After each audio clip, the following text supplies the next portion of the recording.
আপনি দেখছেন যে অর্থনীতি খুব এগিয়ে যাচ্ছে, দেখবেন এই যে কাগজের টাকা তো যাবেই, পুরো ওয়ার্ল্ডের ব্যাংকিং সিস্টেমটাই হুমকির মুখে ইনশাআল্লাহ তাআলা। তো শেষ জামানার এই ফিতনাময় যুগটা এমন হবে যে বাহ্যিকতা আর বাস্তবতার মধ্যে আকাশ পাতাল পার্থক্য দেখতে পারবেন।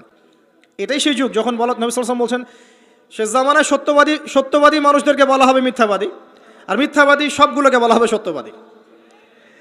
আমানতদার ব্যক্তি, পরম আমানতদার, তাকে বলা হবে খেয়ানতকারী, আর যে ব্যক্তি খেয়ানতকারী রিনাউন্ড, তাকে বলা হবে আমানতদার। সবচেয়ে নিচু স্তরের মানুষকে সবচেয়ে উঁচু আসনে বসানো হবে, এমনও আসছে। এই কারণে দেখবেন যে ওয়ার্ল্ড অ্যাফেয়ার্স নিয়ে কোনো কথা বললে বলে ভবিষ্যৎবাণী হচ্ছে, অথচ এটা বাস্তব বর্তমান, সেটা খেয়াল নাই ওর। যেটা বাস্তব বর্তমান সেটাকে ভবিষ্যৎ মনে করছে। পুরো ওয়ার্ল্ডের ইকোনমিক সিস্টেম একটা ভয়ঙ্কর হুমকির মুখে আছে। বড় বড় যারা ইকোনমিক্সট এবং যারা মিলিটারি অ্যাফেয়ার্স নিয়ে পড়াশোনা করেন, তারা বলছেন যে এই বিষয়গুলো ওয়ার্ল্ডের সামনে দাঁড়িয়ে আছে। আর পড়াশোনা করে কোরআন সুন্নাহর জ্ঞানের সাথে এই যুগোপযোগী জ্ঞানগুলোকে একত্রিত করে যখন আমরা এগুলোর সলিউশন দেওয়ার চেষ্টা করছি, বলছে গণক, বলছে ভবিষ্যৎ বক্তা, বলছে অমুক তমুক। অথচ ইসলাম, আলেম ওলামা এবং যারা দিনের দায়ী মোবাল্লেগ, তাদের কাছ থেকে জনগণ আসলে আশা করে কি? আপনারা কি আমাদের কাছে শুধু এটাই আশা করেন ওয়াজ মাহফিলের এখানে বসবো, সুবহানাল্লাহ বলা শিখাবো, আলহামদুলিল্লাহ পড়লে কত নাকি হয় এটাই শিখাবো, হ্যাঁ মাসলা মাসাইলগুলো শিখাবো, এতটুকুই যথেষ্ট? হাত বাঁধবেন কোথায়, রফুলিয়া দেন করবেন কি করবেন না, আমিন জোরে না আসতে, এগুলো নিয়েই কথা বলবো খালি? আমরা কি খালি এই আধ্যাত্মিকত্বের বিষয়গুলোই, ইবাদত বন্দিগির জীবনের কথাগুলোই বলবো?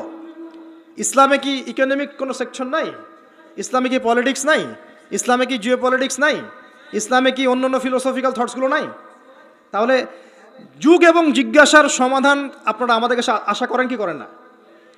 যুগ এবং জিজ্ঞাসার যে সমাধান, এটা তো আপনার আলেম ওলামার কাছে আশা করবেন, তাই নয় কি? না কার কাছে আশা করবেন? কে দিবে আপনাকে সমাধান? এখন এই সমাধান দেওয়ার জন্য যোগ্যতা কি লাগবে?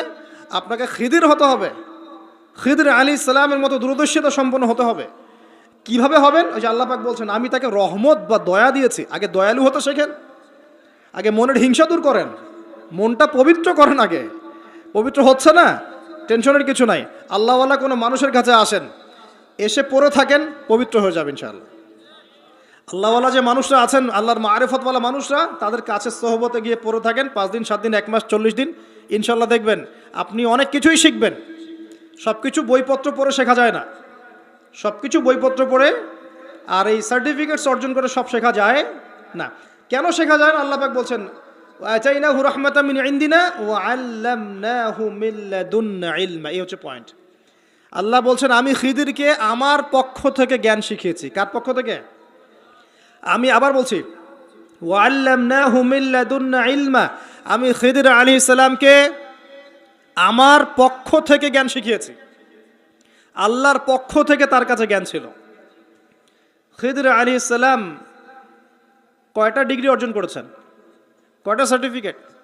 কোন কোন স্কুল কলেজ ইউনিভার্সিটি? তিনি কি হার্ভার্ডে পড়েছিলেন? তিনি কি কেমব্রিজে পড়েছেন? আমাদের প্রাচ্যের অক্সফোর্ডে পড়েছেন? তো এখানে পড়েও খিদির হতে পারছি না কেন? তাহলে সমস্যা কোথায়? তার মানে জ্ঞান শুধুমাত্র প্রোটেস্ট্যান্ট ভার্সনে সার্টিফিকেটস অর্জন করা নয়, আর বইপত্রের খালি লেটার্সগুলোকে মুখস্থ করাই নয়, এগুলোই জ্ঞান নয়। যতক্ষণ পর্যন্ত এগুলোর আমল না আসবে এবং আল্লাহওয়ালা মানুষের সোহবতে না থাকবে, আত্মশুদ্ধি অর্জন না হবে, কলব পরিষ্কার না হবে, ততক্ষণ পর্যন্ত আল্লাহর মারিফত পাবে না। আমি কি কথা বোঝাতে পারছি? একটু উঁচু স্তরে কথা বলছি হয়তো আপনাদের সামনে, কিন্তু কথাগুলো খুব ইম্পর্টেন্ট। আপনারা পরে বুঝবেন, রেকর্ডিং হচ্ছে, পরে বারবার শুনেন। শুধুমাত্র প্রোটেস্ট্যান্ট ভার্সনে এগুলো মুখস্থ করার মধ্যে জ্ঞান সীমাবদ্ধ নয়। এটা আপনি পড়লেন বই, সার্টিফিকেটস অর্জন করলেন। আপনি ডক্টর হতে চান, আমার পাশে একজন ডক্টর বসে আছেন। এখন যদি আমি বলি যে আপনি ডক্টর হতে চান অর্থোপেডিক্সের বইগুলো আপনাকে দিয়ে দিলাম, বাসায় গিয়ে পড়েন, ডক্টর হয়ে যান, হবে? পারবে কি কেউ করতে? তাকে মেডিকেল কলেজে ভর্তি হতে হবে, ক্লাস করতে হবে, তার চেয়ে বড় বড় ডক্টরদের সোহবতে থেকে জ্ঞান শিখতে হবে, প্র্যাকটিক্যাল করতে হবে, কত কাজ। এই কাজগুলো আমরা দিনের ক্ষেত্রে করতে চাই না। আমি একটা বিষয়ের দিকে ফোকাস করছি, খিদির না হতে পারলে সে জামানায় টেকা যাবে না। কারণ এই জামানা রিয়েলিটি আর বাস্তবতার মধ্যে কোনো মিল নাই। দূরদর্শিতা লাগবে, চিন্তা হবে, চিন্তা হলে নূর লাগবে। ওই যে বললাম, নূর আপনাকে অন্ধকার জাহিলিয়াতে আলোর পথ দেখাবে, অন্ধকার থেকে আলোর পথ দেখাবে ইনশাআল্লাহ। তো প্রথমে লাগবে জ্ঞান, দয়া, একটা কলবুন সালিম, প্রশান্ত হৃদয়, আল্লাহ পাকের মারিফত এবং আল্লাহর নূর। অর্জন হবে কিভাবে? প্রথমে আপনি জ্ঞান অর্জন করে আমল করবেন, এরপর আল্লাহওয়ালা মানুষের কাছে থাকবেন, তাদের সাথে সম্পর্ক রাখবেন, আলেম ওলামা থেকে ডিটাচড হয়ে থাকবেন না, কখনো না। তাদের সোহবতে গিয়ে গিয়ে পড়ে থাকবেন। সপ্তাহে 5 দিন কাজ করছেন, 2 দিন তো ফ্রি আছেন, 2 দিনের মধ্যে 1 দিন সময় দিবেন। পারা যাবে না? বহু ওলামায়ে কেরাম বাংলার আনাচে কানাচে কাজ করছেন, অফলাইনেই, অনলাইনে তাদেরকে পাবেন না আপনি। এমনও আল্লাহওয়ালা মারেফতওয়ালা মানুষ আছে বাংলাদেশের মাটিতে, যাদেরকে আপনি অনলাইনে একটা ছবিও খুঁজে পাবেন না। আছে। আমরা বাধ্য হয়ে প্রকাশ হয়ে গেছি, এখন তো ছবি মূর্তি এটা আমরা তো অ্যাভয়েড করতে পারছি না। আর আমি বারবার নিষেধ করার পরেও এই কাজগুলো আপনারা করছেন, এটাকে আমি আসলে খুব একটা সাপোর্ট করি না, কিন্তু বাধ্য হয়ে যাচ্ছে অনেক সময়। আল্লাহ পাক মাফ করে দেখ, দোয়া করি। চেষ্টা করছি যে এগুলো থেকে বের হওয়ার, কীভাবে বের হওয়া যায়। তো শুধুমাত্র নিজে নিজে জ্ঞান অর্জন নয়, আমল দরকার, সোহবত দরকার। আর কি দরকার বললাম? কলবুন সেলিম, প্রশান্ত একটা হৃদয় দরকার, আল্লাহ নূর দরকার, মারিফত। এরপরে দেখবেন আপনি এমন কিছু দেখছেন, শুনছেন, বুঝতে পারছেন যেটা সবাই পারবে না। এখানে দেখেন 3টা ক্ষেত্রেই খিদর আলাইহিস সালাম কি সঠিক না ভুল? সঠিক না ভুল? আচ্ছা, এখন তার কাজগুলোকে মূসা আলাইহিস সালামের কাছে কি মনে হচ্ছিল? সঠিক না ভুল? ভুল। এই জামানাটা সেই জামানা যে জামানায় আপনি দেখবেন সত্য মিথ্যার মানদণ্ড উল্টে গেছে। আমানতদারকে খেয়ানতকারী বলা হচ্ছে, খেয়ানতকারীকে আমানতদার বলা হচ্ছে। প্রচণ্ড রকম উগ্র একজন মানুষকে আপনি বলছেন ভালো মানুষ, কিন্তু একজন ভালো মানুষকে আপনি বলছেন উগ্র। বাহ্যিকভাবে আপনি দেখছেন ইকোনমিক প্রোগ্রেস, আসলে দেখছেন ধসে যাচ্ছে। বাস্তবতা হচ্ছে এটা ধসে যাচ্ছে। আপনি দেখছেন নারীর অধিকার একদম, আদতে নারীরা জাহান্নামী হচ্ছে বেশি বেশি। বাহ্যিকভাবে দেখছেন যে পোশাক চেঞ্জ হয়ে যাচ্ছে, ছেলের পোশাক মেয়ে, মেয়ের পোশাক ছেলে, তাই না? এটা শুধু বাহ্যিক পোশাকেই হচ্ছে না, এটা আপনার সমাজের ফাংশনাল রোলটাও চেঞ্জ হচ্ছে। সমাজের ফাংশনাল রোলের মধ্যে মেয়ে ছেলের জায়গায় আসছে, ছেলে মেয়ের জায়গা যাচ্ছে।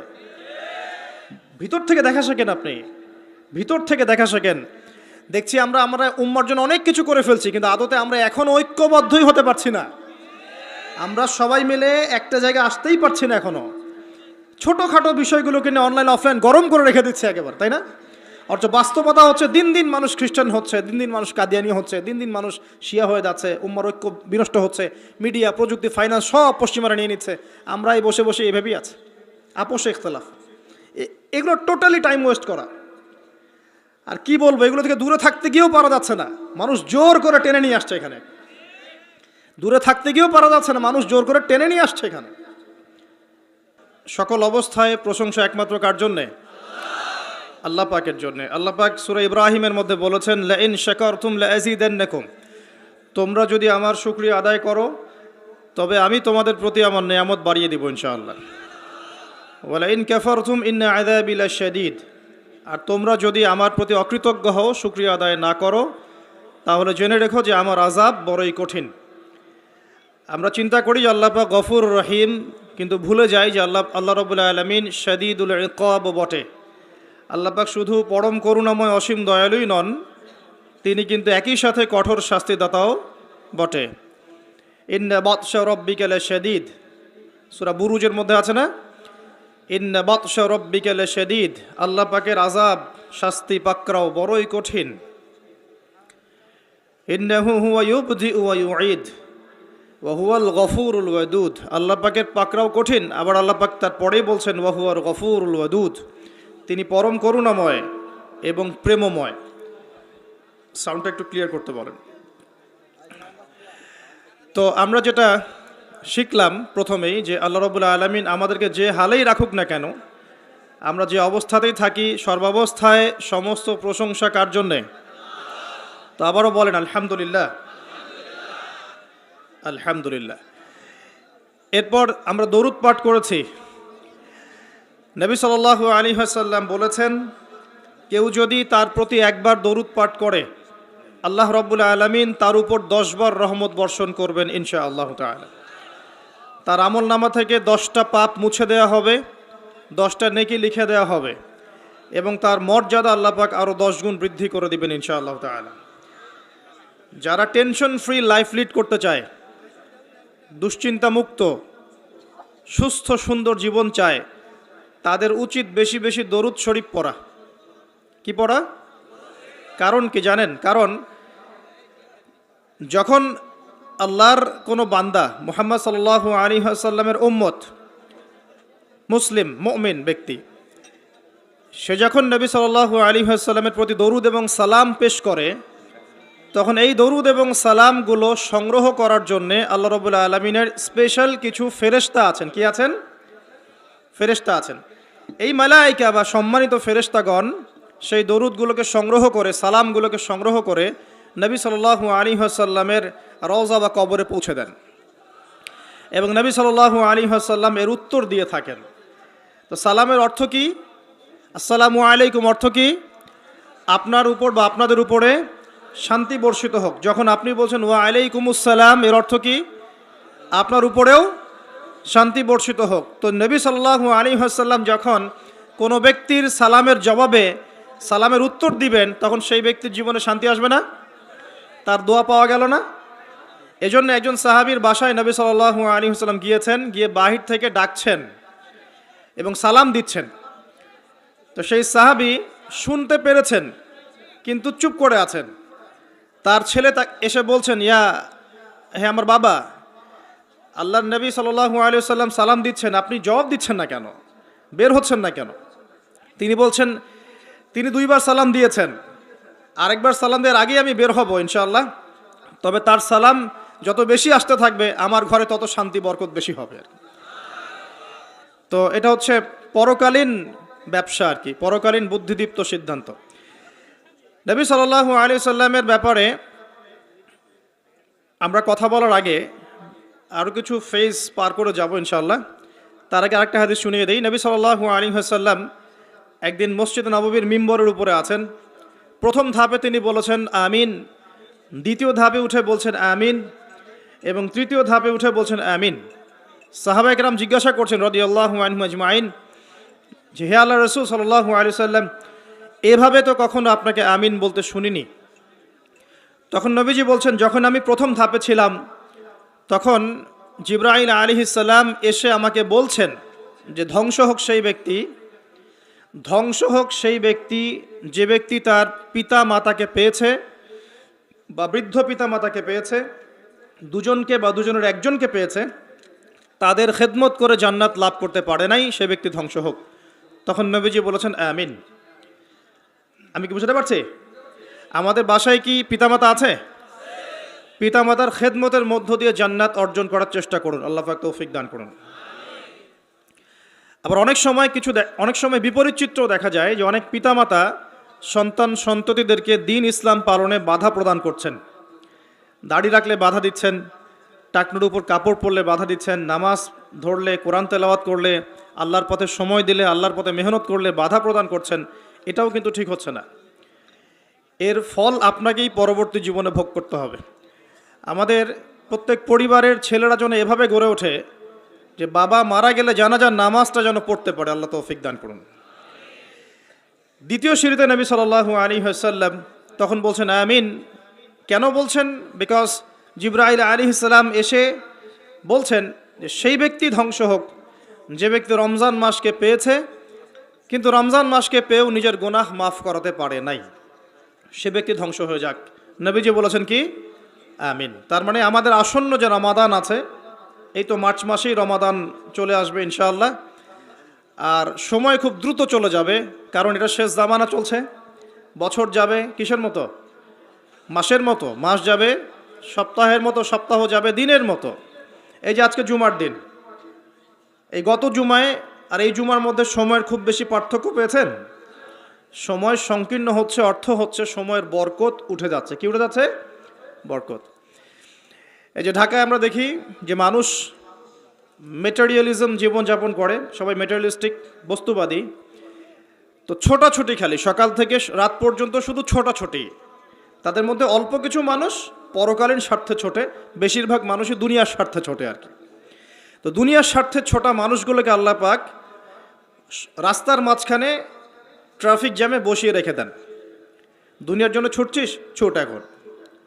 সময়টাকে হায়াতটা, নিজের জীবনের হায়াতের একটা বড় অংশ রাস্তায় ট্রাফিক জ্যামে শেষ হয়ে যায়। কোথায় যাবেন? সময় তো আল্লাহর হাতে। সময় কার হাতে?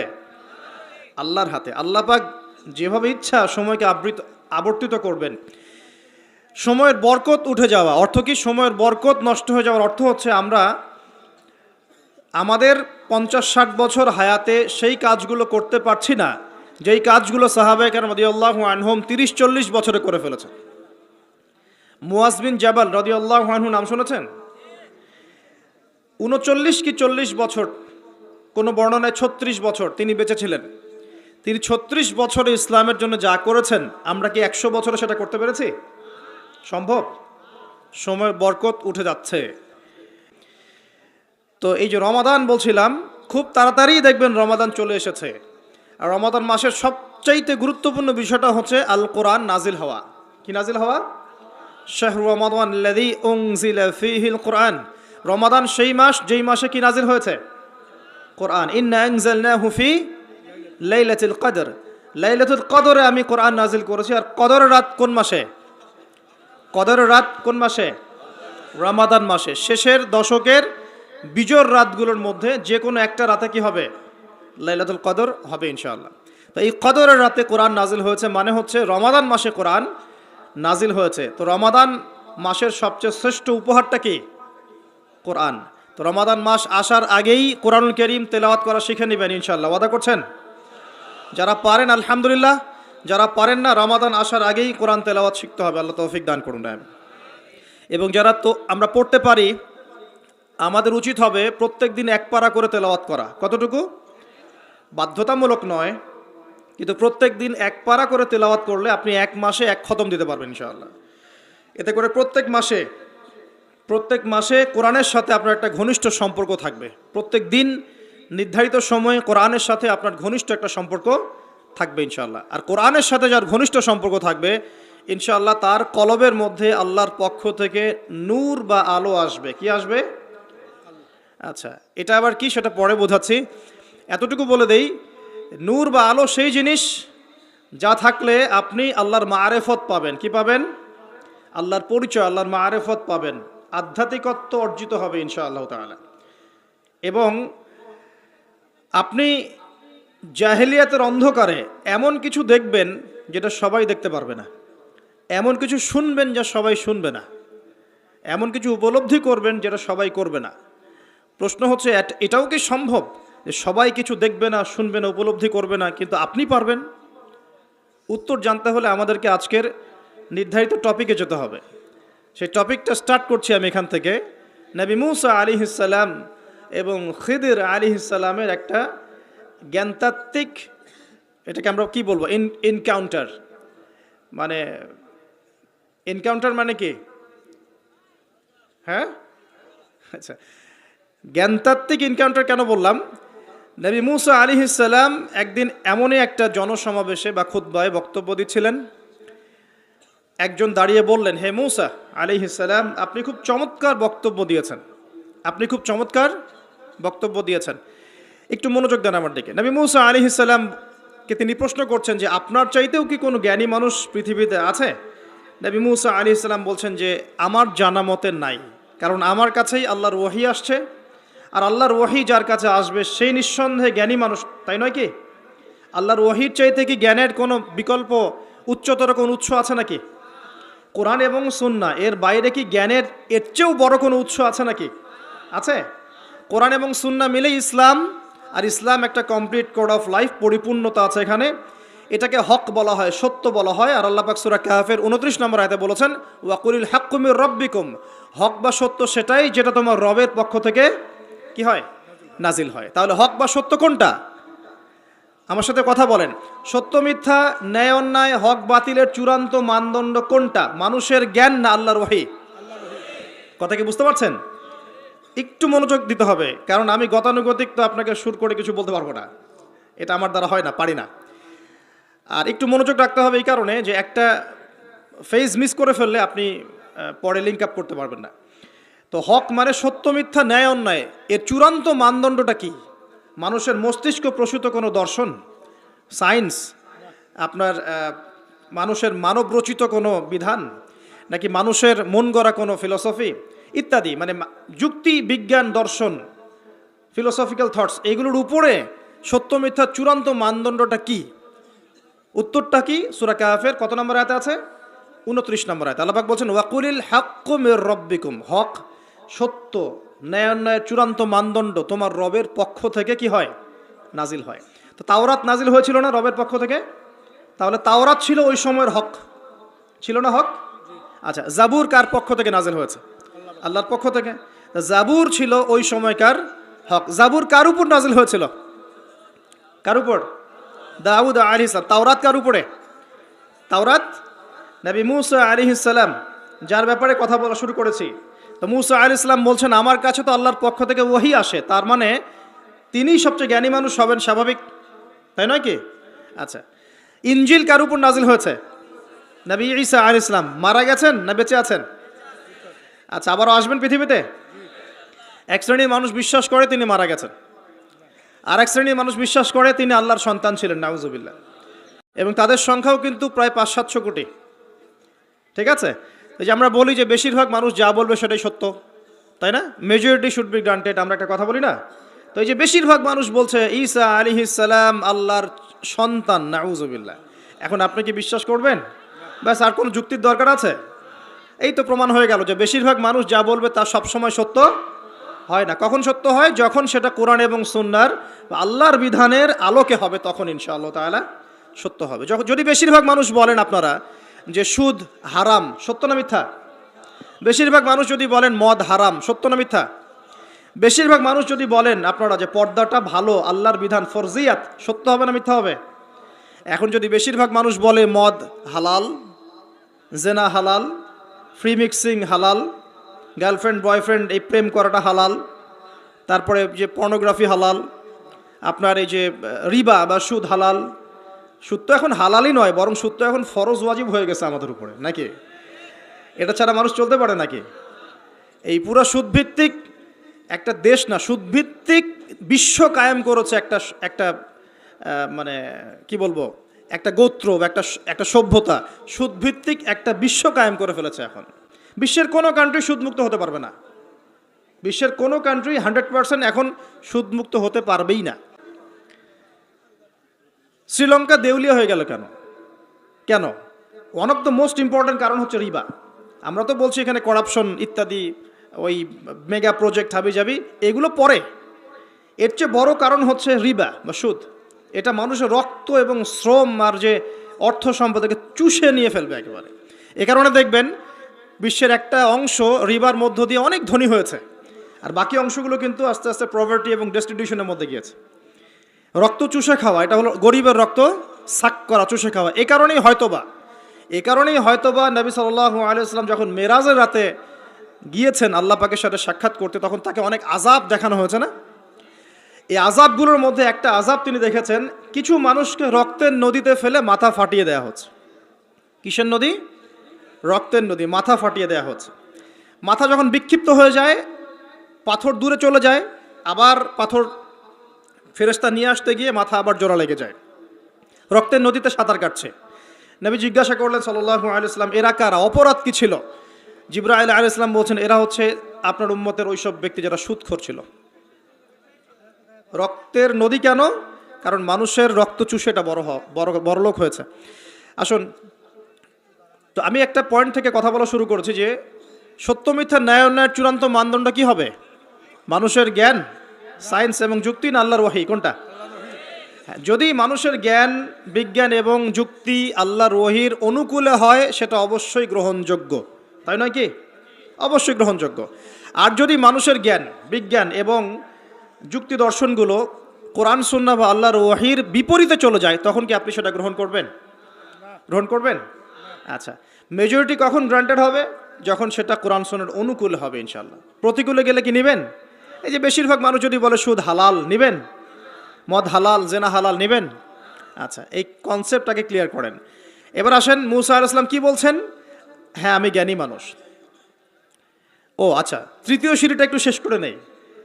3 নম্বর সিঁড়িতে নবী সাল্লাল্লাহু আলাইহি ওয়াসাল্লাম, তখন তিনি বলছেন আমিন। সাহাবীরা বলছেন কি জন্য ইয়া রাসূলুল্লাহ? তিনি বলছেন জিবরাইল আলাইহিস সালাম এসেছেন আমার কাছে, এসে বলছেন সেই ব্যক্তি ধ্বংস হোক, যার সামনে আমার নাম উচ্চারিত হয়েছে, মুহাম্মদ সাল্লাল্লাহু আলাইহি ওয়াসাল্লাম, কিন্তু নাম শুনে সে দরুদ পাঠ করে নাই। এই 3 শ্রেণীর মানুষ কি হবে? ধ্বংস। এই জন্য আমি বলেছিলাম যে নবী সাল্লাল্লাহু আলাইহি ওয়াসাল্লামের নাম আসলেই পড়বেন কি সাল্লাল্লাহু আলাইহি ওয়াসাল্লাম। 10টা নেকি হবে, আল্লাহ 10 বার রহম করবেন, 10টা গুনাহ মাফ হবে, ইনশাআল্লাহ আপনি ধ্বংসপ্রাপ্তদের অন্তর্ভুক্ত হবেন না। আল্লাহর নবীর অভিশাপ আপনার উপরে থাকবে না ইনশাআল্লাহ তাআলা। একটা ছোট্ট কথা বলে সামনে যাই, যে নবীর নাম শুনে দরুদ পাঠ না করলেই অভিশপ্ত হতে হচ্ছে, যে নবীর নাম শুনে দরুদ পাঠ না করলেই অভিশপ্ত হতে হচ্ছে, সেই নবীর সুন্নতের খেলাফ জীবনযাপন করলে নিশ্চয়ই পুরস্কৃত হতে হবে। তাহলে কি হবে? সেই নবীর সুন্নাত আদর্শ ব্যক্তি, পরিবার, সমাজ এই জীবনে যদি আমরা প্রতিষ্ঠা না করতে পারি তাহলে নিশ্চয়ই আমরা পুরস্কৃত হব নাকি? হব? নবীর নাম শুনে দরুদ না পড়লেই সে অভিশপ্ত হচ্ছে। ধ্বংস হোক সে ব্যক্তি, যে ব্যক্তির সামনে নবীর নাম উচ্চারিত হলো দরুদ পাঠ করলো না, ধ্বংস হোক। মানে নবী বলছেন আমিন, তার মানে নবী সাল্লাল্লাহু আলাইহি ওয়াসাল্লাম বদদুয়া করলেন, তাই নয় কি? নবীজি কি করলেন? এখানে বদদুয়া করলেন, সে ধ্বংস হোক। যেমন নবীজি ওই যে রিবা সাথে সম্পৃক্ত ব্যক্তিরা আল্লাহ এবং তার রাসূলের সাথে যুদ্ধ করে না? কোরআনে আছে, রিবা যদি তুমি না ছাড়ো, এর উপর অটল থাকো, তাহলে সে যেন আল্লাহ এবং তার রাসূলের সাথে যুদ্ধের ঘোষণা করলো। এটাকে অভিশাপ নয় কি? তো নবীর অভিশাপ নিয়ে চললে সারা জীবনে কি কল্যাণ এবং কামিয়াবি আসবে? নবীর নাম শুনে দরুদ না পড়লেই যদি এই শাস্তি হয়, তাহলে নিঃসন্দেহে সারা জীবন নবীর আদর্শের খেলাফ চললে কখনো শান্তি পাওয়া যাবে না।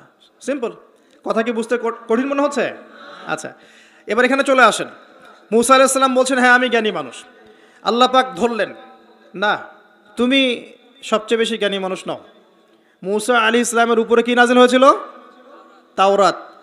আল্লাহ পাক তার সাথে কথা বলেন নাই? বলেছিলেন? তুর পাহাড়ে তিনি আগুন দেখেছিলেন, আল্লাহ পাক কথা বলেছিলেন না? কালিমুল্লাহ বলা হয়। মূসা আলাইহিস সালামকে বিশাল একটা গোত্রের দায়িত্ব দেওয়া হয়েছিল, বনু ইসরাইল।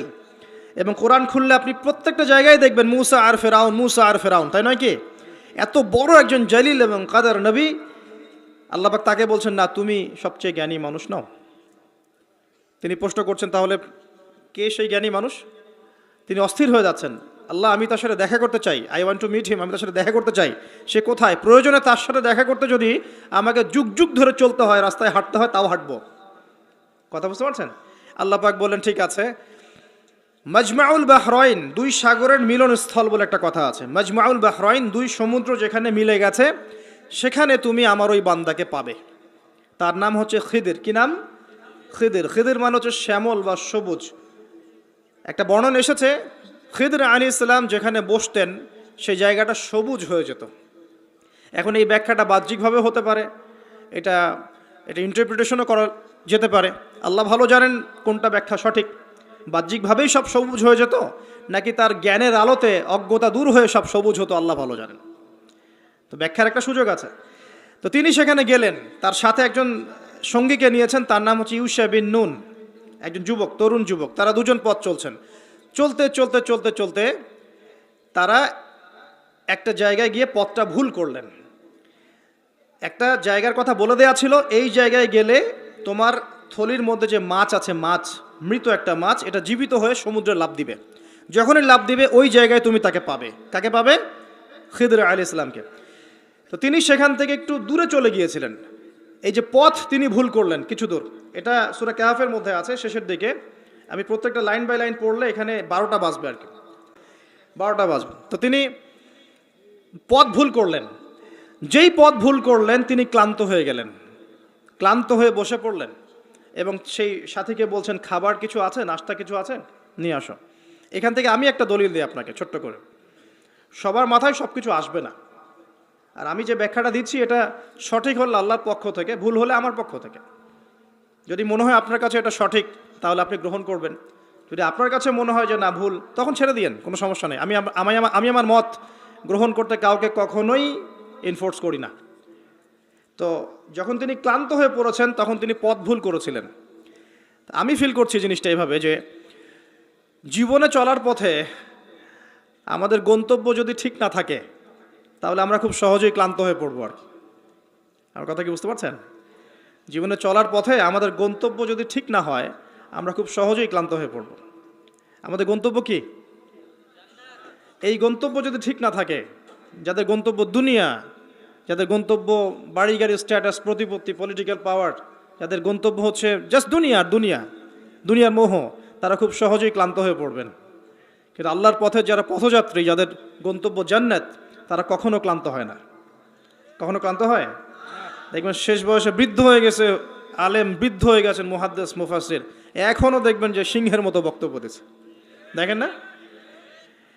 তো এই বিষয়টা আমি ফিল করেছি আর কি। সামনে যাই। তো তিনি তাকে পেলেন, যখন রাস্তা ভুল করেছেন তখন তার স্মরণ হচ্ছে, আরে মাছ তো নাই, মাছ কোথায় গেল? তখন ইউশা বিন নুন বলছেন, মাছ তো আগেই লাফ দিয়ে সমুদ্রে চলে গেছে। তখন তিনি বলছেন, ওইটাই তো সেই জায়গা ছিল যেখানে তাকে পাওয়া যাবে, চলো। আবার তিনি ব্যাক করে সঠিক জায়গায় আসলেন। এবার তার গায়ে অনেক শক্তি। সঠিক জায়গায় এসে দেখলেন, হ্যাঁ, একটা পাথরের উপরে, সাখরা বলে, পাথর খণ্ড, এর উপরে খিদর আলাইহিস সালাম বসে আছেন। কে বসে আছেন? খিদর আলাইহিস সালাম। এবং তিনি তাকে সালাম দিলেন, আসসালামু আলাইকুম ওয়া রাহমাতুল্লাহ। তো খিদর আলাইহিস সালাম বলছেন, ওয়ালাইকুম আসসালাম ওয়া রাহমাতুল্লাহ। এই জনমানব শূন্য জায়গায় সালাম কোত্থেকে আসলো? তখন মূসা আলাইহিস সালাম বলছেন যে, আমি মূসা। আমি কে? মূসা। খিদর আলাইহিস সালাম বলছেন, তুমি কি বনু ইসরাঈলের মূসা? তুমি কি বনু ইসরাঈলের মূসা? তার মানে খিদর আলাইহিস সালাম বনু ইসরাঈলের কেউ নন। কথা কি বোঝা যায়? যদি তিনি বনু ইসরাঈলের কেউ হতেন তাহলে বলতেন না, তুমি কি বনু ইসরাঈলের মূসা? তার মানে তিনি বনু ইসরাঈলের বাইরের কেউ, ওই গোত্রের, ওই সম্প্রদায়ের নন তিনি। তো এখন তিনি বলছেন, আমি একটু পড়ে শোনাই। ক্বালা লাহু মূসা, মূসা আলাইহিস সালাম তাকে বলছেন, হাল আত্তাবিউকা আলা আন তুআল্লিমানি মিম্মা উল্লিমতা রুশদা।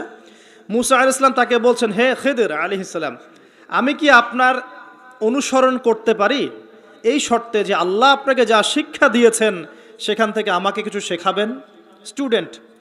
স্টুডেন্টের মতো আসলেন। এবার খিদর আলাইহিস সালাম কি বলছেন? ইন্নাকা লা তাস্তাতিআ মাইয়া সাবরা। আমি তো শেখাতে চাই, কিন্তু তুমি তো আমার সাথে সবর করতে পারবে না। কি পারবে না? তুমি আমার সাথে ধৈর্য ধরতে পারবে না। একজন টিচার কি কখনো এমন কথা বলে স্টুডেন্টকে? কোন পর্যায়ের জ্ঞান, হিকমা, প্রজ্ঞা, আধ্যাত্মিকত্ব থাকলে একজন মানুষ আগে থেকেই বলতে পারে যে তুমি তো আমার সাথে সবর করতে পারবে না? এই গল্পের শেষে আপনি দেখবেন সত্যি সত্যি মূসা আলাইহিস সালাম সবর করতে পারেন নাই। আচ্ছা, মূসা আলাইহিস সালাম বলছেন যে, তিনি বলছেন, ওয়াকাইফা তাসবিরু মা লাম তুহিত বিহি খুবরা, তুমি কেমন করে সবর করবে যে তোমাকে তো এই বিষয়ে কোনো খবরই দেওয়া হবে না? ক্বালা সাতাজিদুনি ইনশাআল্লাহু সাবিরান ওয়া লা আ'সি লাকা আমরা। মূসা আলাইহিস সালাম বলছেন, ইনশাআল্লাহ আপনি আমাকে ধৈর্যশীল পাবেন এবং আমি আপনার কাজে কোনো রকমের ভ্যাটও দিব না, বাধা দিব না।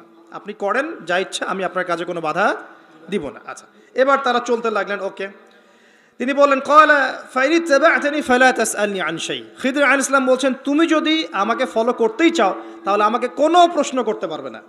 আমি যা করব চুপচাপ দেখতে হবে, পরে আমি তোমাকে জানিয়ে দেব, কিন্তু তোমার কোনো প্রশ্ন করা চলবে না। এমন কোনো টিচার দেখেছেন ছাত্রকে বলে প্রশ্ন করতে পারবে না? যা পড়াচ্ছি পড়ো, যা বোঝাচ্ছি বুঝো, যেমনে চালাচ্ছি চলাও। পৃথিবীর সবচেয়ে জ্ঞানী মানুষ কে? খিদর আলাইহিস সালাম। এবার চলছেন, ফানতালাকা, তারা দুজন চলতে লাগলেন, হাত্তা ইযা রাকিবা ফিস সাফিনা খরাকাহা। আমি শর্ট করে বলছি। তারা চলতে লাগলেন একটা নৌকা, এই নৌকায় করে তারা একটা নদী পার হলেন।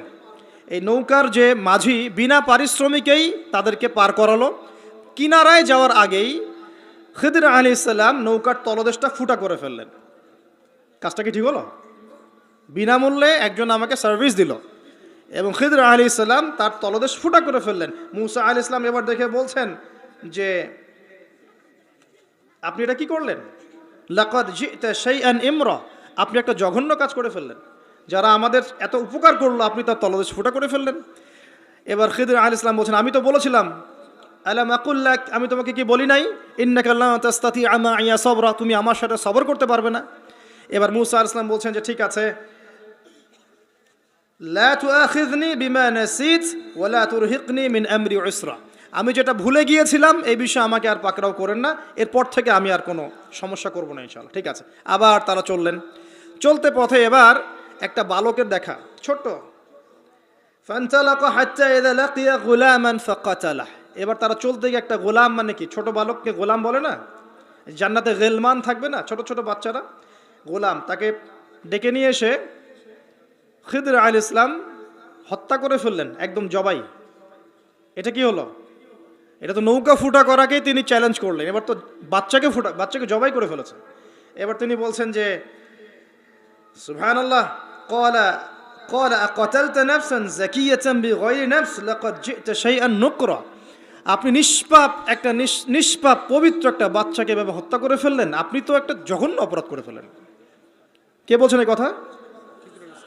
মুসা আলাইহিস সালাম। আবার তিনি বলছেন ক্বালা আলাম আকুল লাকা ইন্নাকা লা তাসতাতি'আ মা'ইয়া সাবরা, আমি কি তোমাকে বলি নাই তুমি আমার সাথে সবর করতে পারবে না? শেষবারের মতো ক্বালা ইন সাআলতুকা আন শাইইন বা'দাহা ফালা তুসাহিবনি, এরপর যদি আমি আর একটা কোশ্চেন করেছি তাহলে আমাকে আর সাথে নিয়েন না। কে বলছে কথা? মুসা আলাইহিস সালাম, যিনি বলছেন আমি জ্ঞানী মানুষ, যার উপর তাওরাত নাযিল হচ্ছে। এবার ফানতালাকা, তারা চললেন, হাত্তা ইযা আতায়া আহলা ক্বারিয়াতিন ইসতাতআমা আহলাহা ফাআবাউ আন ইউদাইফুহুমা ফাওয়াজাদা ফিহা জিদারান ইউরিদু আন ইয়ানকাদ্দা ফাআকামা ক্বালা লাউ শি'তা লাত্তাখাযতা আলাইহি আজরা। ঘটনা হচ্ছে এই যে তারা এবার চলতে পথে একটা গ্রামে প্রবেশ করলেন, গ্রামের লোকজনের কাছে মেহমানদারি চাইলেন, পানি খাবার নাস্তা পানি কিছু হবে, কোনো মেহমানদারি পেলেন না।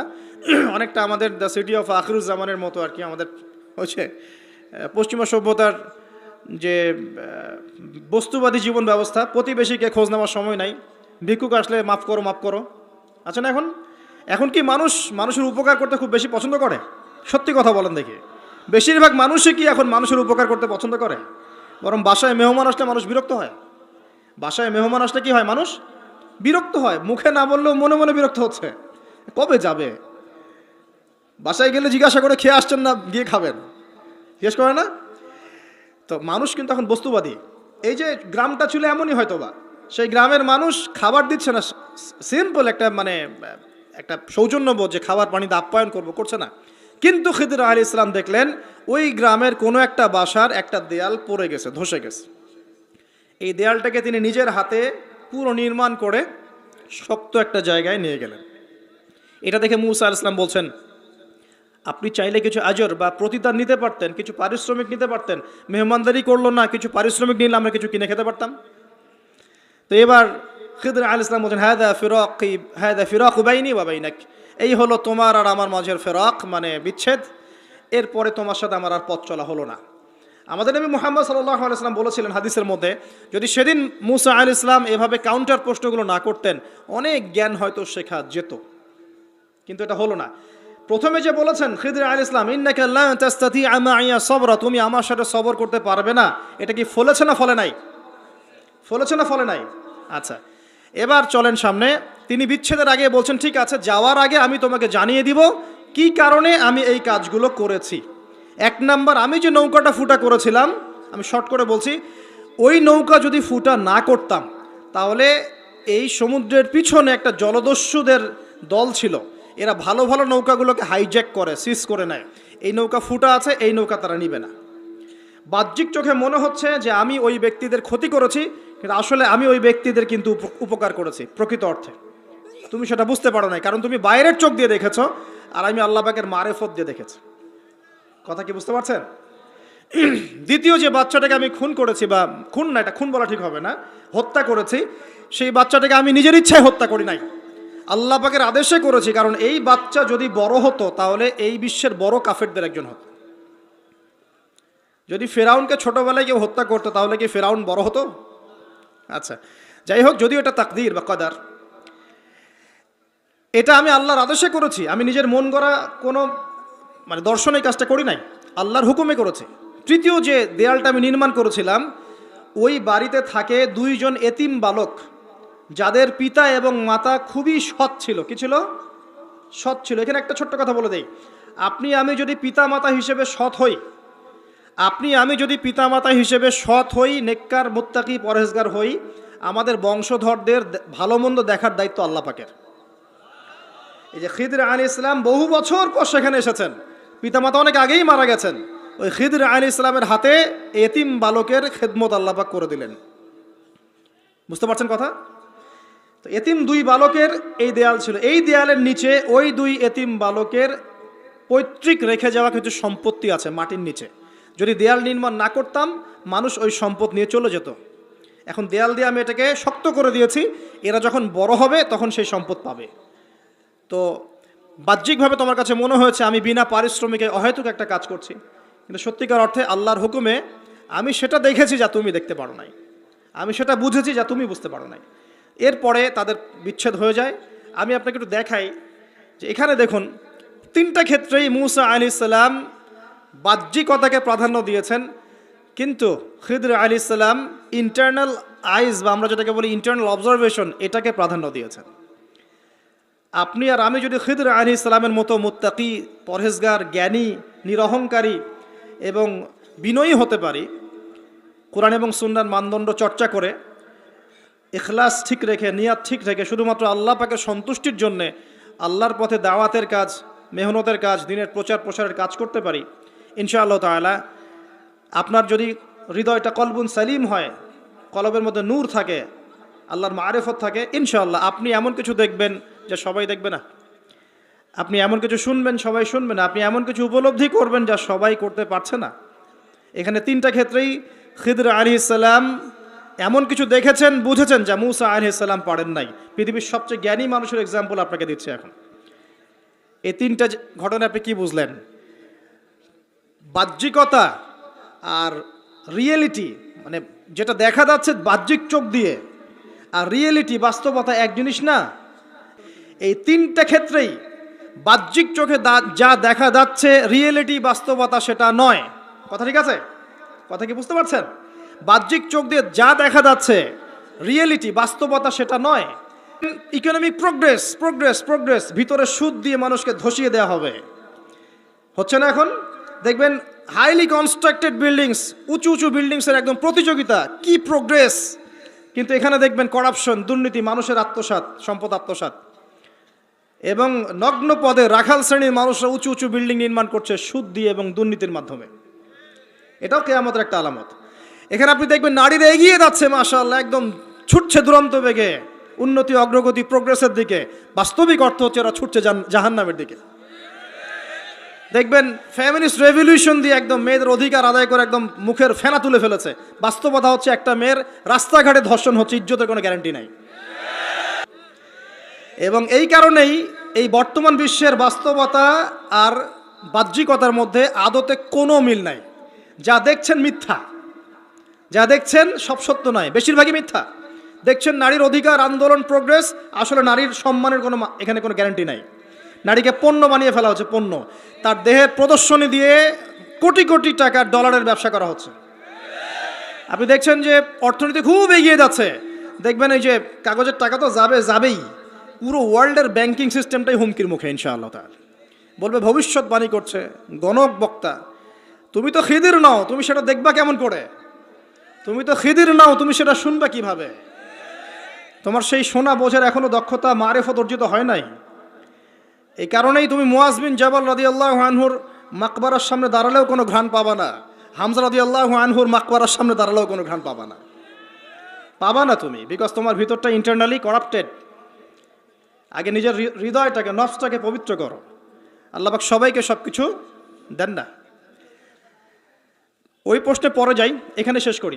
এই জায়গায় রিয়েলিটি আপনি দেখেন, মনে হচ্ছে সারা ওয়ার্ল্ড খুব সুন্দর এগিয়ে যাচ্ছে, পারমাণবিক বোমা তৈরি হচ্ছে, হ্যাঁ, মানে আমাদের অস্ত্রশস্ত্র বাড়ছে, অথচ একটা নিউক্লিয়ার যুদ্ধ সারা ওয়ার্ল্ডকে ধ্বংস করে ফেলে দেবে। বাহ্যিকভাবে মনে হচ্ছে খুব এগিয়ে যাচ্ছে, কিন্তু ডেঞ্জারাস একটা জায়গায় ওয়ার্ল্ড দাঁড়িয়ে আছে। যে কোনো জায়গাতেই দেখবেন আপনি থার্ড ওয়ার্ল্ড ওয়ার শুরু হয়ে যেতে পারে।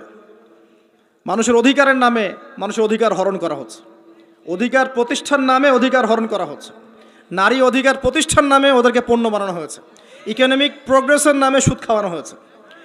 আপনার উম্মার স্বার্থে কাজ করব, এইসব স্লোগান দিয়ে মুসলিম উম্মার মধ্যে বিভক্তি সৃষ্টি করে ফেলা হয়েছে। করা হয় নাই? হয়েছে। ন্যায় বিচার প্রতিষ্ঠার নামে সারা বিশ্বে ডেমোক্রেসি প্রতিষ্ঠা করতে চায়, ন্যায় বিচার মানবাধিকার প্রতিষ্ঠার নামে সারা বিশ্বে লক্ষ লক্ষ মানুষকে হত্যা করা হয়েছে। হয় নাই? সব মানবাধিকার প্রতিষ্ঠার নামে লক্ষ লক্ষ মুসলিমকে হত্যা করা হয়েছে। যা দেখছেন বাইরে রিয়েলিটি এক জিনিস নয়। প্রতিটা ক্ষেত্রে দেখছেন পরিবার খুব সুখের জায়গা, পরিবার এখন ভাঙছে। দেখছেন খুব ভালোবাসা বাইরে, এগুলো জেনা হচ্ছে, জেনা। বাইরে খুব ভালোবাসা সম্পর্ক, এটা জেনা। দেখছেন আপনি যে গ্লোবাল অ্যাফেয়ার্সে মুসলিমদের কিছু আইওয়াস শোডাউন দেখছেন, আদতে দেখবেন বড় বড় যে জিনিসগুলো সেক্টরগুলো সবগুলো ওরা কন্ট্রোল করছে, আমরা নিয়ন্ত্রিত হচ্ছে।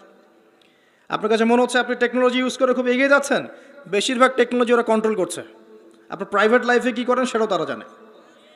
তো আমি একটা বিষয়ে ফোকাস করতে চাচ্ছি, মুসা এবং খিদর আলাইহিস ইসলামের এই যে জ্ঞানের এনকাউন্টার, এখান থেকে আপনাকে একটা শিক্ষা নিতে হবে, সেটা হলো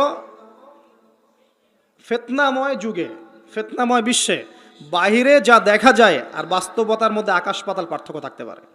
এই বিষয়টা প্রত্যেকটা সেক্টর ঘেটে ঘেটে আপনি খেয়াল করেন, আপনি বুঝতে পারবেন। ইভেন আমাদের মুসলিমদের মধ্যেও দেখবেন মানুষকে ভালো কিছু দেওয়ার নাম করে মানুষকে বড় বড় ওলামায়ে কেরাম থেকে সরিয়ে দেওয়া হয় নাই, মানুষকে আলেম ওলামার সোহবত থেকে সরিয়ে দেওয়া হচ্ছে না। একা একা তুমি দিন পালন করো, বুখারি মুসলিম পড়ো, মুফতি হয়ে যাও, হচ্ছে না? এগুলো হচ্ছে, মানে বাহ্যিকতা যা দেখছেন রিয়েলিটির মধ্যে অনেক পার্থক্য, অনেক সমস্যা। কিছু মানুষ বলছে লা ইলাহা ইল্লাল্লাহ বললেই জান্নাতে চলে যাওয়া যাবে, আমলের কোনো দরকার নাই। কিছু মানুষ বলছে তাকদির বলতে কিছুই নাই। আবার কিছু মানুষ বেরোছে বলছে যে কোরআন মানলেই হবে, হাদিস মানার দরকার নাই। তো বাহ্যিকতা, ধর্মের মধ্যেও দেখবেন বাহ্যিকতা যা দেখছেন রিয়েলিটি এমন নয়। তো শেষ জামানার এই ফিতনাময় যুগটা এমন হবে যে বাহ্যিকতা আর বাস্তবতার মধ্যে আকাশ পাতাল পার্থক্য দেখতে পারবেন।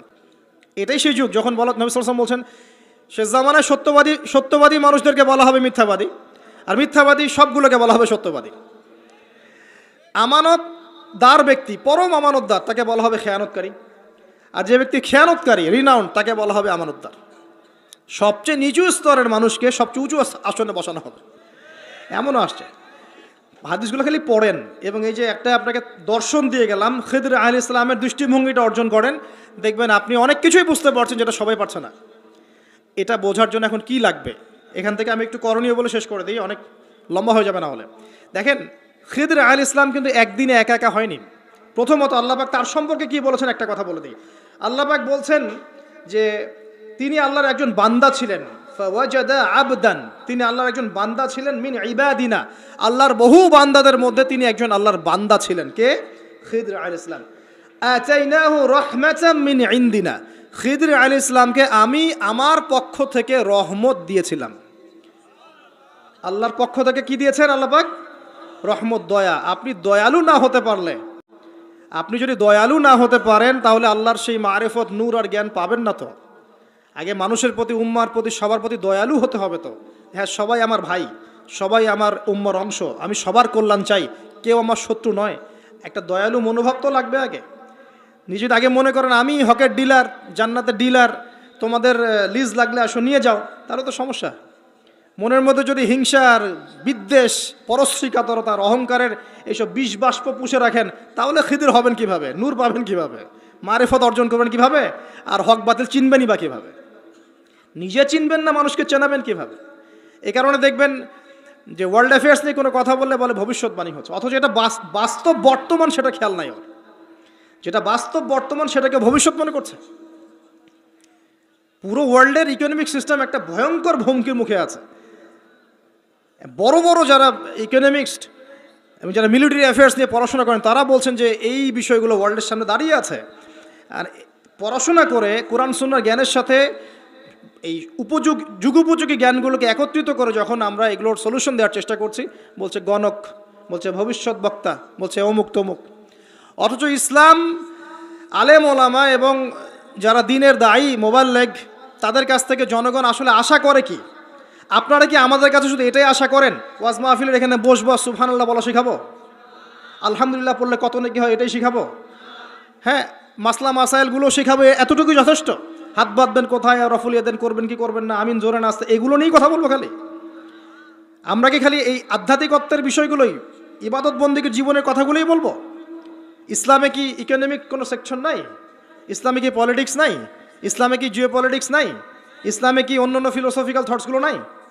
তাহলে যুগ এবং জিজ্ঞাসার সমাধান আপনারা আমাদের কাছে আশা করেন কি করেন না? যুগ এবং জিজ্ঞাসার যে সমাধান, এটা তো আপনার আলেম ওলামার কাছে আশা করবেন, তাই নয় কি? না কার কাছে আশা করবেন? কে দিবে আপনাকে সমাধান? এখন এই সমাধান দেওয়ার জন্য যোগ্যতা কি লাগবে? আপনাকে খিদির হতে হবে, খিদির আলাইহিস সালামের মতো দূরদর্শিতা সম্পন্ন হতে হবে। কিভাবে হবেন? ওই যে আল্লাহ পাক বলছেন আমি তাকে রহমত বা দয়া দিয়েছি। আগে দয়ালু হতে শেখেন, আগে মনের হিংসা দূর করেন, মনটা পবিত্র করেন আগে, পবিত্র হচ্ছে না, টেনশনের কিছু নাই। আল্লাহওয়ালা কোনো মানুষের কাছে আসেন, এসে পড়ে থাকেন, পবিত্র হয়ে যাবেন ইনশাআল্লাহ। আল্লাহওয়ালা যে মানুষরা আছেন, আল্লাহর মারিফতওয়ালা মানুষরা, তাদের কাছে সোহবতে গিয়ে পড়ে থাকেন 5 দিন 7 দিন 1 মাস 40 দিন, ইনশাআল্লাহ দেখবেন আপনি অনেক কিছুই শিখবেন। সব কিছু বইপত্র পড়ে শেখা যায় না, সব কিছু বইপত্র পড়ে আর এই সার্টিফিকেটস অর্জন করে সব শেখা যায় না। কেন শেখা যায় না? আল্লাহ পাক বলছেন ওয়াতাইনাহু রাহমাতাম মিন ইনদিনা ওয়া আল্লামনাহু মিন লাদুন্না ইলমা। এই হচ্ছে পয়েন্ট। আল্লাহ বলছেন আমি খিদিরকে আমার পক্ষ থেকে জ্ঞান শিখিয়েছি। কার পক্ষ থেকে? আমি আবার বলছি ওয়া আল্লামনাহু মিন লাদুন্না ইলমা, আমি খিদির আলাইহিস সালামকে আমার পক্ষ থেকে জ্ঞান শিখিয়েছি। আল্লাহর পক্ষ থেকে তার কাছে জ্ঞান ছিল। খিদির আলাইহিস সালাম কয়টা ডিগ্রি অর্জন করেছেন? কয়টা সার্টিফিকেট? কোন কোন স্কুল কলেজ ইউনিভার্সিটি? তিনি কি হার্ভার্ডে পড়েছিলেন? তিনি কি কেমব্রিজে পড়েছেন? আমাদের প্রাচ্যের অক্সফোর্ডে পড়েছেন? তো এখানে পড়েও খিদির হতে পারছি না কেন? তাহলে সমস্যা কোথায়? তার মানে জ্ঞান শুধুমাত্র প্রোটেস্ট্যান্ট ভার্সনে সার্টিফিকেটস অর্জন করা নয়, আর বইপত্রের খালি লেটার্সগুলোকে মুখস্থ করাই নয়, এগুলোই জ্ঞান নয়। যতক্ষণ পর্যন্ত এগুলোর আমল না আসবে এবং আল্লাহওয়ালা মানুষের সোহবতে না থাকবে, আত্মশুদ্ধি অর্জন না হবে, কলব পরিষ্কার না হবে, ততক্ষণ পর্যন্ত আল্লাহর মারিফত পাবে না। আমি কি কথা বোঝাতে পারছি? একটু উঁচু স্তরে কথা বলছি হয়তো আপনাদের সামনে, কিন্তু কথাগুলো খুব ইম্পর্টেন্ট। আপনারা পরে বুঝবেন, রেকর্ডিং হচ্ছে, পরে বারবার শুনেন। শুধুমাত্র প্রোটেস্ট্যান্ট ভার্সনে এগুলো মুখস্থ করার মধ্যে জ্ঞান সীমাবদ্ধ নয়। এটা আপনি পড়লেন, বই সার্টিফিকেটস অর্জন করলেন। আপনি ডক্টর হতে চান, আমার পাশে একজন ডক্টর বসে আছেন। এখন যদি আমি বলি যে আপনি ডক্টর হতে চান অর্থোপেডিক্সের বইগুলো আপনাকে দিয়ে দিলাম, বাসায় গিয়ে পড়েন, ডক্টর হয়ে যান, হবে? পারবে কি কেউ করতে? তাকে মেডিকেল কলেজে ভর্তি হতে হবে, ক্লাস করতে হবে, তার চেয়ে বড় বড় ডক্টরদের সোহবতে থেকে জ্ঞান শিখতে হবে, প্র্যাকটিক্যাল করতে হবে, কত কাজ। এই কাজগুলো আমরা দিনের ক্ষেত্রে করতে চাই না। আমি একটা বিষয়ের দিকে ফোকাস করছি, খিদির না হতে পারলে সে জামানায় টেকা যাবে না। কারণ এই জামানা রিয়েলিটি আর বাস্তবতার মধ্যে কোনো মিল নাই। দূরদর্শিতা লাগবে, চিন্তা হবে, চিন্তা হলে নূর লাগবে। ওই যে বললাম, নূর আপনাকে অন্ধকার জাহিলিয়াতে আলোর পথ দেখাবে, অন্ধকার থেকে আলোর পথ দেখাবে ইনশাআল্লাহ। তো প্রথমে লাগবে জ্ঞান, দয়া, একটা কলবুন সালিম, প্রশান্ত হৃদয়, আল্লাহ পাকের মারিফত এবং আল্লাহর নূর অর্জন হবে কিভাবে? প্রথমে আপনি জ্ঞান অর্জন করে আমল করবেন, এরপর আল্লাহওয়ালা মানুষের কাছে থাকবেন, তাদের সাথে সম্পর্ক রাখবেন, আলেম ওলামা থেকে ডিটাচড হয়ে থাকবেন না, কখনো না। তাদের সোহবতে গিয়ে গিয়ে পড়ে থাকবেন। সপ্তাহে 5 দিন কাজ করছেন, 2 দিন তো ফ্রি আছেন, 2 দিনের মধ্যে 1 দিন সময় দিবেন। পারা যাবে না? বহু ওলামায়ে কেরাম বাংলার আনাচে কানাচে কাজ করছেন, অফলাইনেই, অনলাইনে তাদেরকে পাবেন না আপনি। এমনও আল্লাহওয়ালা মারিফতওয়ালা মানুষ আছে বাংলাদেশের মাটিতে, যাদেরকে আপনি অনলাইনে একটা ছবিও খুঁজে পাবেন না, আছে। আমরা বাধ্য হয়ে প্রকাশ হয়ে গেছি, এখন তো ছবি মূর্তি এটা আমরা তো অ্যাভয়েড করতে পারছি না। আর আমি বারবার নিষেধ করার পরেও এই কাজগুলো আপনারা করছেন, এটাকে আমি আসলে খুব একটা সাপোর্ট করি না, কিন্তু বাধ্য হয়ে যাচ্ছে অনেক সময়। আল্লাহ পাক মাফ করে দেখ, দোয়া করি। চেষ্টা করছি যে এগুলো থেকে বের হওয়ার, কীভাবে বের হওয়া যায়। তো শুধুমাত্র নিজে নিজে জ্ঞান অর্জন নয়, আমল দরকার, সোহবত দরকার।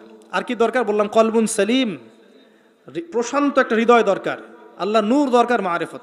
এরপরে দেখবেন আপনি এমন কিছু দেখছেন, শুনছেন, বুঝতে পারছেন যেটা সবাই পারবে না। এখানে দেখেন 3টা ক্ষেত্রেই খিদির আলাইহিস সালাম কি সঠিক না ভুল? সঠিক না ভুল? আচ্ছা, এখন তার কাজগুলোকে মূসা আলাইহিস সালামের কাছে কি মনে হচ্ছিল? সঠিক না ভুল? ভুল। এই জামানাটা সেই জামানা যে জামানায় আপনি দেখবেন সত্য মিথ্যার মানদণ্ড উল্টে গেছে। আমানতদারকে খেয়ানতকারী বলা হচ্ছে, খেয়ানতকারীকে আমানতদার বলা হচ্ছে। প্রচণ্ড রকম উগ্র একজন মানুষকে আপনি বলছেন ভালো মানুষ, কিন্তু একজন ভালো মানুষকে আপনি বলছেন উগ্র। প্রচণ্ড রকম জালেম একটা সভ্যতাকে আপনি বলছেন একদম বিশ্বের সবচেয়ে উন্নত সভ্যতা, কিন্তু আদতে তারা বিশ্বের সবচেয়ে নিকৃষ্ট সভ্যতা। বাহ্যিকভাবে আপনি দেখছেন ইকোনমিক প্রোগ্রেস, আসলে দেখছেন ধসে যাচ্ছে। বাস্তবতা হচ্ছে এটা ধসে যাচ্ছে। আপনি দেখছেন নারীর অধিকার একদম, আদতে নারীরা জাহান্নামী হচ্ছে বেশি বেশি। বাহ্যিকভাবে দেখছেন যে পোশাক চেঞ্জ হয়ে যাচ্ছে, ছেলের পোশাক মেয়ে, মেয়ের পোশাক ছেলে, তাই না? এটা শুধু বাহ্যিক পোশাকেই হচ্ছে না, এটা আপনার সমাজের ফাংশনাল রোলটাও চেঞ্জ হচ্ছে। সমাজের ফাংশনাল রোলের মধ্যে মেয়ে ছেলের জায়গায় আসছে, ছেলে মেয়ের জায়গা যাচ্ছে। ভিতর থেকে দেখা শেখেন, আপনি ভিতর থেকে দেখা শেখেন। দেখছি আমরা উম্মার জন্য অনেক কিছু করে ফেলছি, কিন্তু আদতে আমরা এখনো ঐক্যবদ্ধই হতে পারছি না। আমরা সবাই মিলে একটা জায়গায় আসতেই পারছি না এখনো। ছোটোখাটো বিষয়গুলোকে নিয়ে অনলাইন অফলাইন গরম করে রেখে দিচ্ছে একেবারে, তাই না? অথচ বাস্তবতা হচ্ছে দিন দিন মানুষ খ্রিস্টান হচ্ছে, দিন দিন মানুষ কাদিয়ানি হচ্ছে, দিন দিন মানুষ শিয়া হয়ে যাচ্ছে, উম্মার ঐক্য বিনষ্ট হচ্ছে। মিডিয়া, প্রযুক্তি, ফাইন্যান্স সব পশ্চিমারা নিয়ে নিচ্ছে। আমরা এই বসে বসে এভাবেই আছি, আপোষে ইখতলাফ। এগুলো টোটালি টাইম ওয়েস্ট করা। আর কি বলবো, এগুলো থেকে দূরে থাকতে গিয়েও পারা যাচ্ছে না, মানুষ জোর করে টেনে নিয়ে আসছে এখানে। দূরে থাকতে গিয়েও পারা যাচ্ছে না, মানুষ জোর করে টেনে নিয়ে আসছে এখানে।